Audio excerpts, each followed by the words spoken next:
ko ask lang, Dok, okay lang ba gumamit ng suppository every time mag-poop? Nahirapan kasi ako mag-poop o walang suppository. Wag niyong abusuhin ha. Ito buntis ba to ha?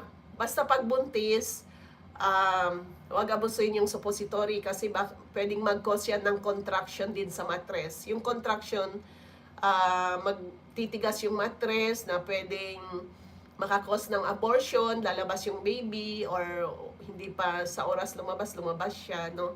So, tingnan nyo, kasi baka may dapat kayong i-check, no? Yung mga matitigas yung tae, pwede kasing sa vitamins nyo yan, baka sobra ng ferrous sulfate, or sa milk na ginagamit, yung mga choco flavor, pwede rin sa diet nyo, no? Dapat bawasan ang karne, more on vegetables, fruits, isda, kasi yung karne nakakatigas din talaga ng tae. So,